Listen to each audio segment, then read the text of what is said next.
You are listening to the On Purpose Podcast. Welcome, everybody, to this week's edition of the On Purpose Podcast, year 5. Man, I'm excited to be here with you and to continue just sharing purposeful content and stories from people around the world. And I can't thank you enough for tuning in each and every week for the last over 4 years now, coming up on our 5th birthday. Our podcast is ready for kindergarten, if you believe that. And this week I'm honored to sit down with a young lady from Japan, Kyomi O'Connor. And what really caught my eye on her is she wrote a book, A Sky of Infinite Blue, a Japanese immigrant search for home and self. And in it, she talks about something I think is huge for us in our world, is the grief that life brings and how to thrive and find truth and love out of a challenge of grieving. And in this conversation, she breaks down the difference between loss and grief for me in a way that I hadn't really thought about it. And it's just it's so humbling to me to be entrusted with people's stories and to share them with you all. So I hope you enjoy this week's interview with Kyomi O'Connor. And please give us your thoughts, message us, let us know what you're loving about the podcast, what you want me to change, or what you think we can improve upon. And as always, thank you for being part of the On Purpose podcast movement. Can't do it without you. Kyomi, welcome to the On Purpose podcast, my friend. How are you today? Thank you very much, Jerrod. I'm so excited to be here. Thank you. I love when people are excited. It's an honor to have your story be shared with our community around the world. It's our privilege. Wow, it is my privilege. I'm so grateful. Thank you. Thank you. So in researching you, I'm amazed at what you've done, and I applaud you for turning, tragedy and some heartache in life into something so positive that's inspiring people now through your writing and stuff around the world. So I commend you for that. Thank you. Thank you. I had quite a number of adversities throughout my life. The most recent one was my husband passing too. But I'm so glad, my spiritual path and of course, the time and realization made me to be here and then sharing the story with you. Thank you. And I love it. And I got to tell you, I think Patrick will be watching while we have this conversation. Oh, yes, I think so. I love it. All right, now, though, Kyomi, before we get into all this stuff, we got to learn a little something about you. We got some warm-up questions I like to ask my guests so that we get to really know some of the minor things in their lives. Are you ready for this? Sure. All right. Kyomi, you get to eat one food for the rest of your life. What will you eat? I cook a lot. I have a lot of food allergy, and so I have to choose the food very carefully. Yeah. And then I cook by myself. My favorite is, and actually Patrick, my late husband, favorite was my bread pudding. Bread pudding. Yes, That's like an funny. English style, but modified by me. What do you do to modify it? I am a kind of experimental, inventive kind of attitude. So whatever the recipe is there, I usually, taste it and then just the trials and errors and putting a little fruits or, like a more, instead of a rum, like a brandy or, there are lots of changes. Okay, and you're from Japan. Yes. Is bread pudding a thing over there, or did you learn that here? Oh, actually, we have almost like a porridge and a bread pudding porridge. Sometimes we do eat breakfast, but it's not really baking. But we have quite a number of cuisines, international cuisines introduced to Japan. So we have quite a number of interesting food too. Okay. You get to have one superpower, Kyomi. What do you want to have power for, and what would you do with it? I like to have the all creatures in peace. That's Ooh. I want to create something like that. So it's not easy work. Everybody try very hard toward that goal, but that's a everlasting. My hope. Man, I love it. I hope in our lifetime we can see that come true. Yes, I think we've been here quite a hundred thousands of years since the first human exists. But even before human, we have a lot of you know uh, evolution, and then so all creatures are all connected. So it's some extincted, but in daily we lose many species. But I hope we can keep as many as possible, and then have a wonderful planet here. Yeah, that'd be great. What's your favorite book? My favorite book. Um, I have a number of books I like. Because I wrote a memoir last year, published. So of course, I love to see a bunch of memoirs. Every story is so precious. I mean, everybody has a life, and then story to tell. So I can't really discriminate one to another, but in general, I love memoirs Okay. over novel. Okay. Yeah. Is there Except, one that you read that really resonated with you and made you think differently? I think I like the educated Westover.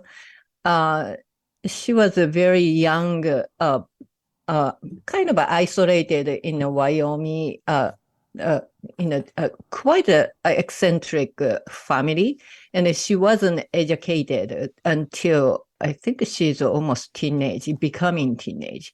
So, but she found a way, how she can be educated. She had a almost impossible resilience and tenacity in her life. Uh, the parents are quite a different, different people, and then she has a siblings. So the siblings was sometimes violent too. So she endured. So I like that transformative story. Yes. That's a good one. Yeah, I'll have to look that up. I've never heard of that one. Yeah, Tala Westover. Yeah. Okay. You Yeah. get all right, Kyomi. One last warm-up question. You get to Yes. have dinner with one person. Who do you want to have dinner with, and what do you want to ask them? Um, you know, I lost my husband. I'm not just sticking to the past, but when he passed, of course, spiritually he was with me. However, his physical being, he had a brain tumor and a metastatic melanoma in brain. So his brain condition was quite challenged. So I couldn't even communicate in a way, profound depths of our being together. So, since he is in a spiritual realm, I want to talk with him. Uh, even he passed. That's my first choice. Like a That's more heartwarming. How you doing? yeah. And I want to say thank you to him too. Ah, that's so good, Kyomi. He would love it. Would you make bread pudding? Oh yes, definitely. His favorite. So, That was his favorite. uh, you know, every time, even during the 3 years of caregiving, and then battle for against the cancer, every uh, every every time he came back from hospital to home, I always prepared bread pudding in advance. So, we usually have a milk tea, cup of tea, British tea with milk, and then a bread pudding. That's a welcome treat. Oh, I love it. Oh man, that's so good. Well, let's start our conversation there because I think in researching stuff and getting ready for this, it seems that losing Patrick really was a changing point for you in your Definitely. adult life. Yes. So talk us through what you've learned about yourself through loss. Loss is experienced by individuals so differently. I'm pretty sure, and then grieving, associated with loss are also different. When he passed, I knew he is going to pass for 3 years because first prognosis, at the time of his onset of diagnosis, he was told just only to live a few months, but he lived for 3 years, extended period of time. So we knew he is going to die, but advanced medicine and care and devotion made his life much longer. But I wasn't really sure. The longer, the better at Right. the point, because I lost him even before he physically lost. Sure. He was, mentally, spiritually, like psychologically, practically, he wasn't there in a way we used to. So I was experiencing loss quite a number of years. Yeah. Actually, the onset was 2013 summer, June 14th. But even before then, maybe a couple years before that, I started to feel something is wrong with him. So I was beginning to kind of feeling of decaying our relationship. That's already felt loss. Yeah. What's the you said something that's I think is very insightful, and I'd like to get your opinion on it and more thoughts. The difference between loss and grieving. Yes, loss is of course based on fact. Somebody is passing, right?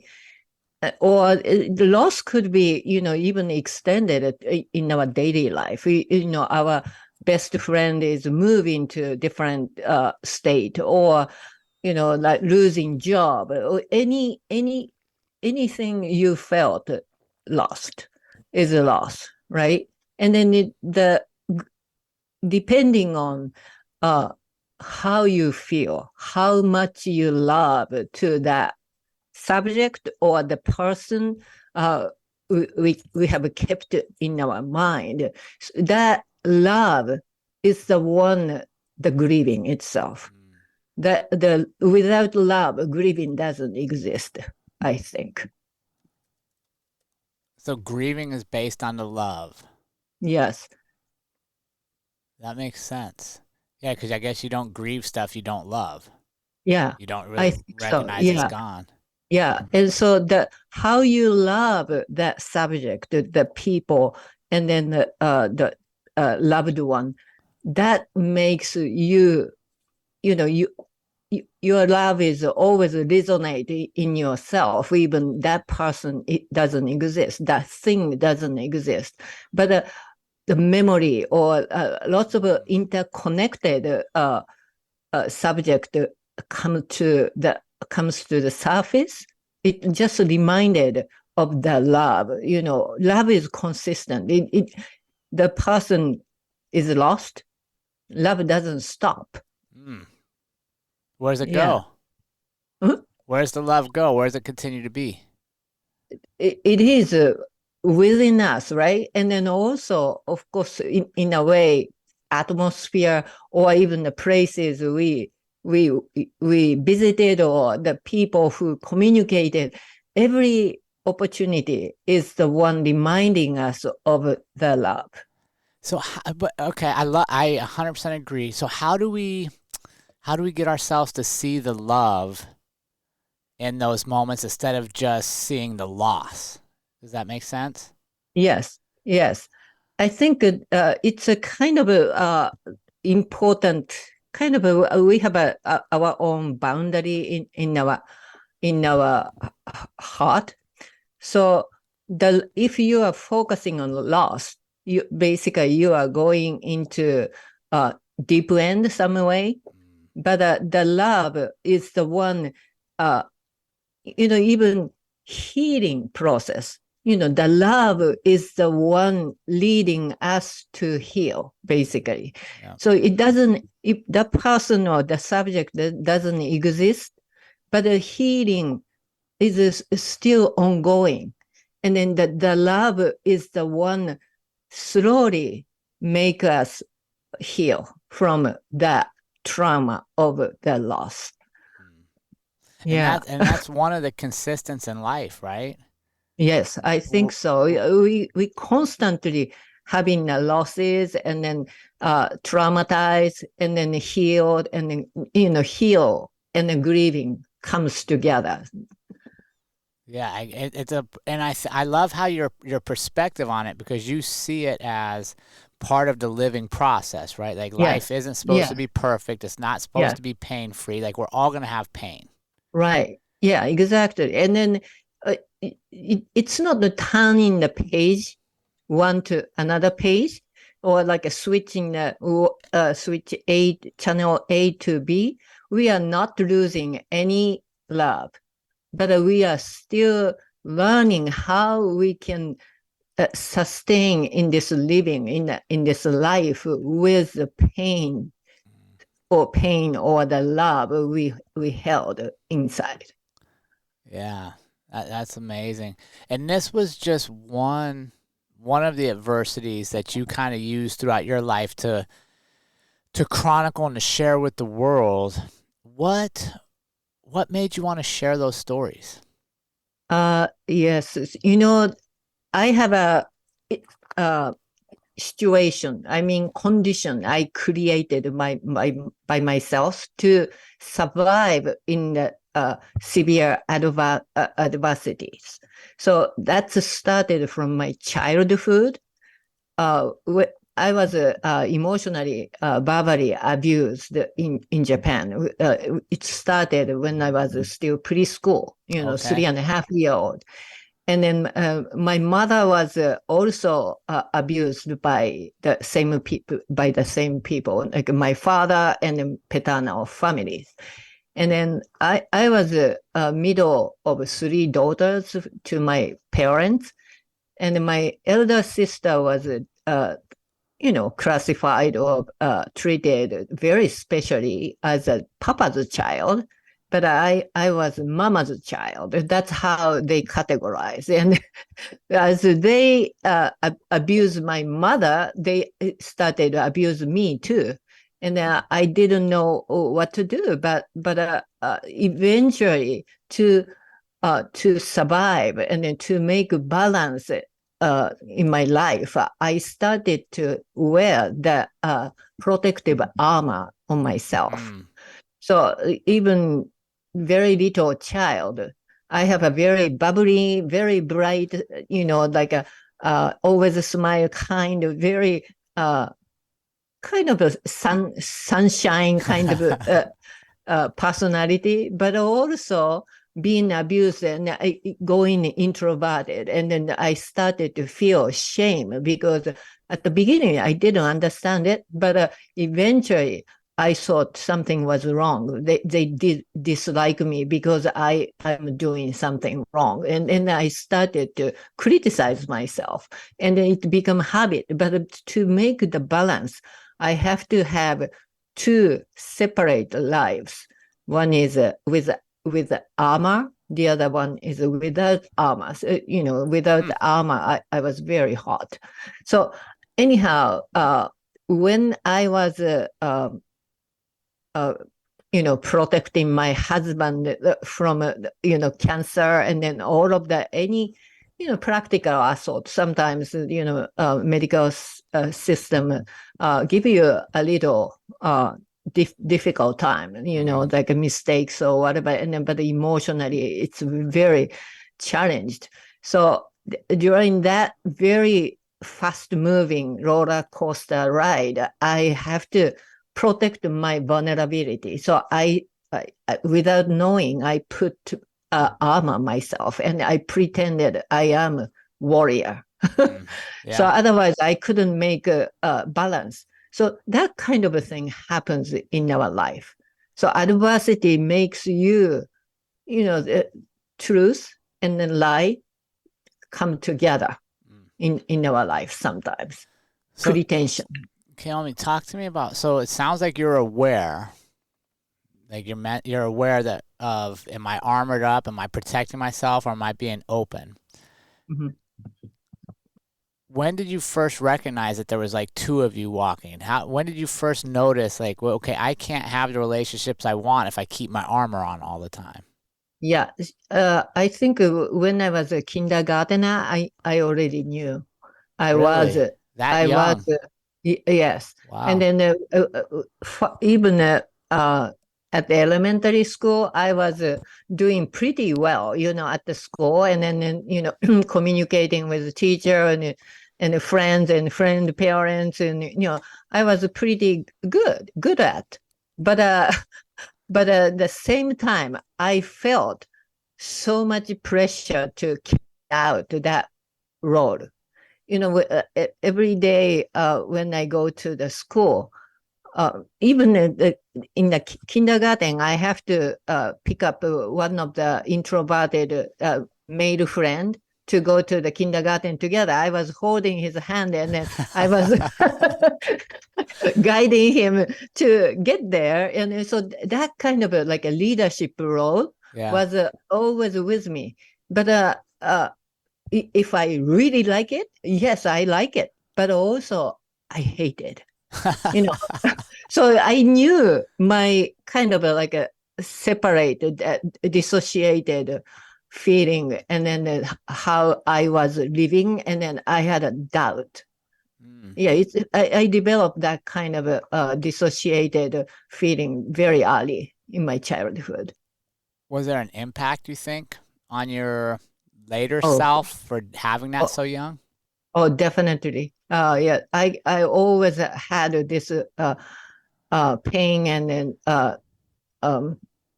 wound in myself throughout my life in Japan. I left Japan after I divorced my first husband in Okay. Japan. Even I committed, attempted suicide early 20s. I was doing pretty well at the dental school. I was one of the top student, but I couldn't bear one after another, like a lifetime kind of event happened. And then that accumulated deep inside me. And then I was always criticizing that because of me, it happened. But it wasn't. But I was confused. I was pretty much mentally, I would say, ill. But I sustained pretty good lifestyle. So, but that separation, like a dissociation, like a distance between two, I couldn't take it anymore. And then so the early 20s, I attempted. Oh, wow.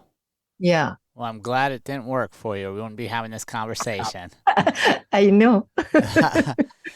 So, you wrote a poem. I was reading one of your poems that I really liked. It was called Forgiveness, the Ultimate Self-Love, the Power to Change Our Life. Mm-hmm. And I recently did an episode where I really talked about forgiveness is as much for somebody else as it is for yourself, right? When I forgive, I don't have to carry around the weight of the situation, the weight of the emotions. I'm letting it all go. And if you choose to let it go, that's great, but I can't base that on you. Talk me through that poem and what led you to write that and the importance of forgiving as self-love. Yes. So, some people think self-love is like a narcissist or like a self-absorbing or something. No, but self-love is a fundamental, the basics of our life driving force, like a life force. We have to. But again, when I was wearing armors, everybody, I'm not the exceptions. Everybody if something trauma happens, eventually, particularly if it's repeated, like a complex PTSD type of situation, everybody who receive that trauma start to criticize us. And we are so harsh on ourselves. The wound is becoming deeper and deeper. Pain is intolerable, but still we do it. Yeah. And then just recently, the last newsletter on the Substack, I wrote about the habit. We have almost like a difficult to break that kind of a habitual criticizing ourselves. And it's unnecessary, but we do completely, perfectly criticizing us. And then it just, we don't do it to other people as much as we do to ourselves.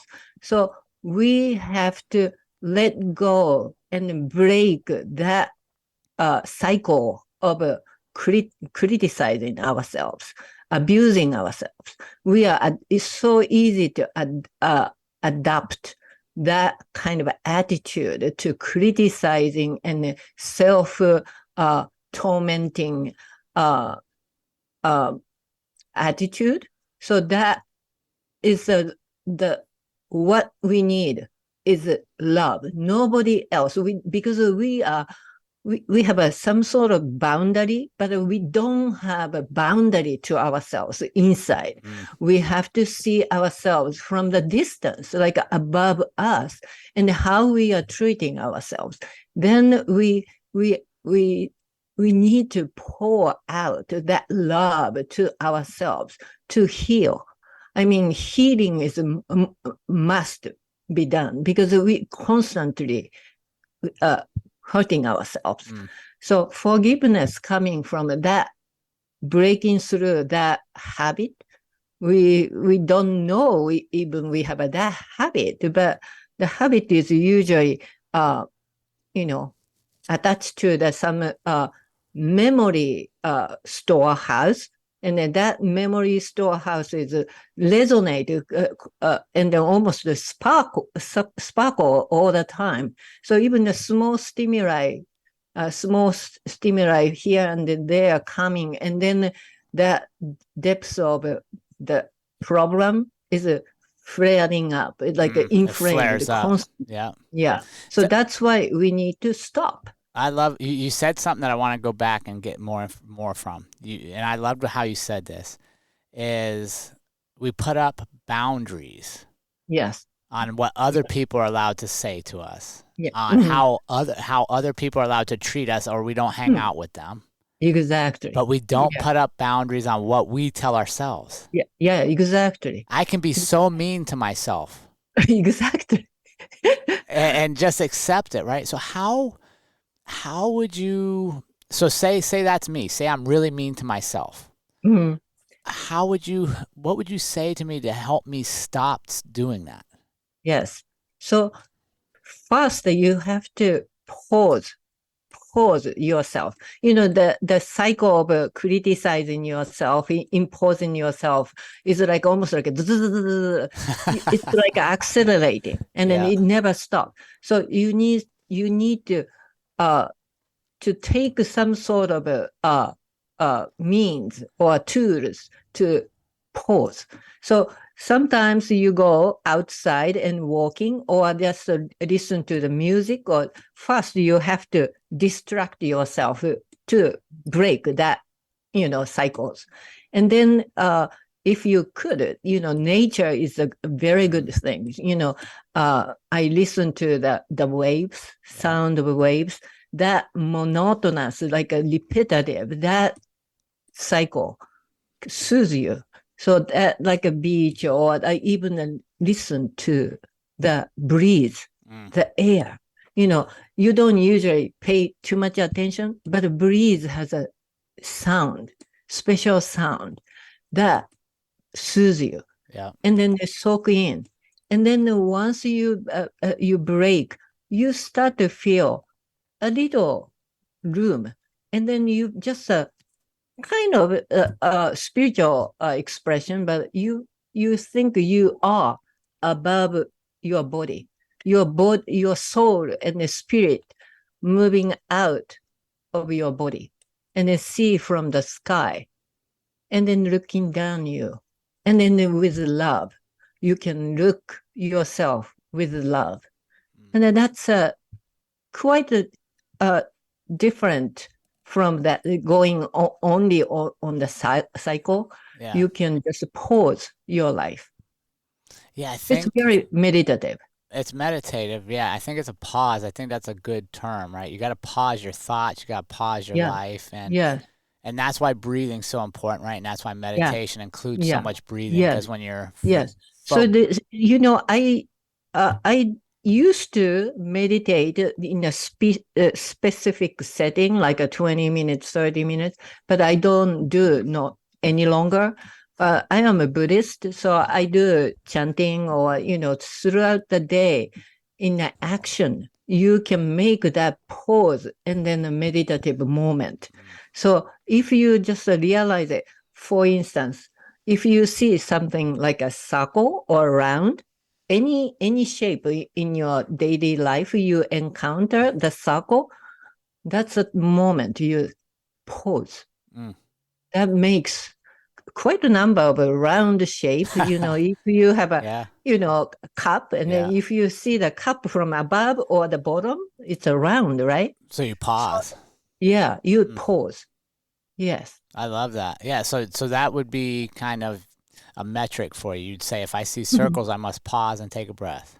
Yes, exactly. And then on top of it, like just the pause at the moment, you just breathe in with the love. Yeah. The love coming into your heart, and then soothe you. I mean, and then that's stopping criticizing, and then, self-imposed kind of difficult situation. Yeah. Yeah, and that would help create the habit, right?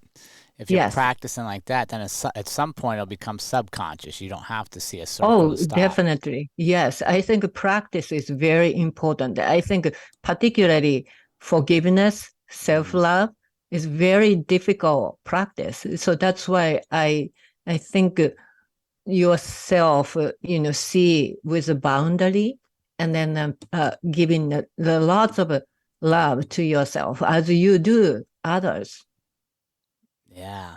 Why are we so reluctant to love ourselves? Why are we so, I guess, let me rephrase that. Why are we so quick to be mean to ourselves when we would never be that mean to other people? Why do you think that is?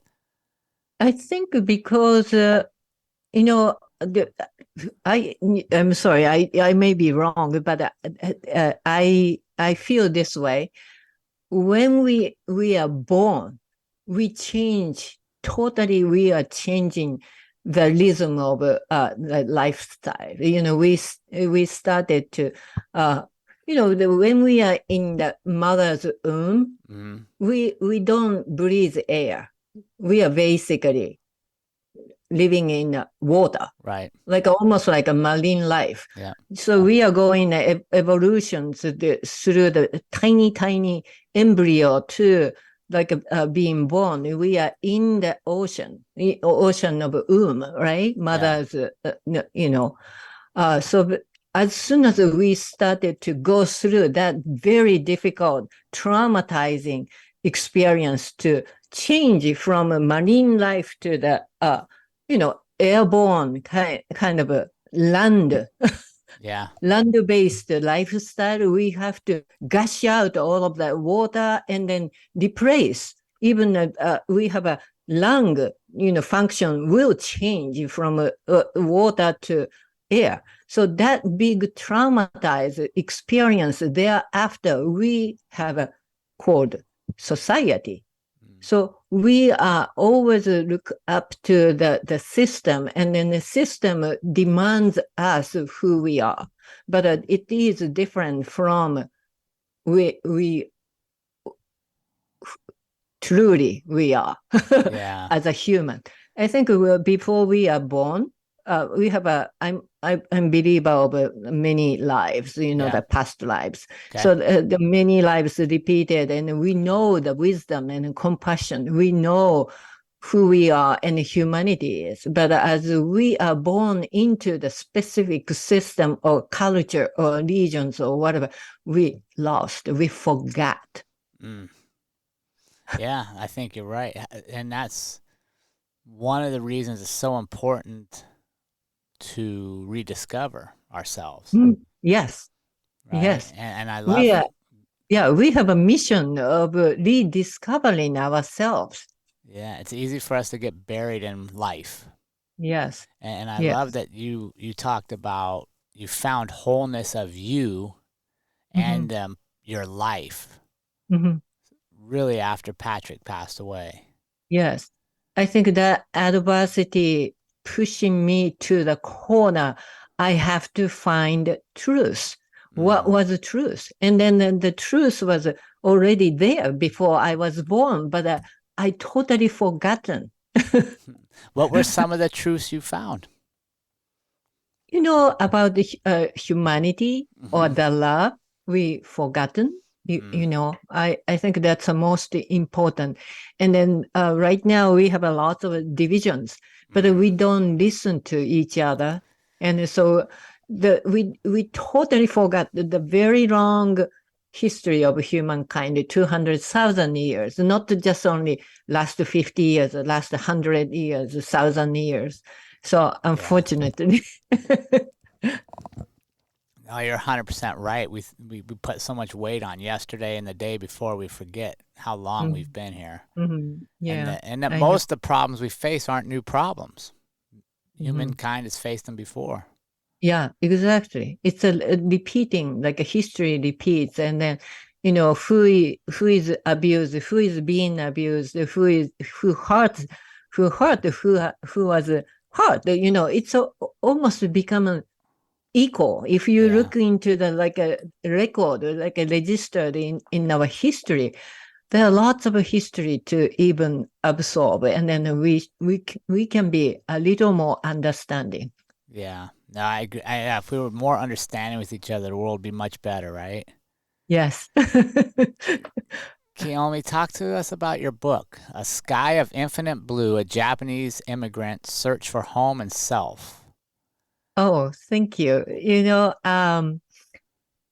This is I published my book last year, Mm-hmm. so it's been a little longer than 1 year. But um, my book is about my spiritual love stories. So, there are lots of adversities, including my husband passing. He and I were together for 26 and a half years. And then, so the loss and then healing and the childhood situation, there are lots of adversities there. So when I lost my husband for a while, I couldn't find myself. I was totally lost.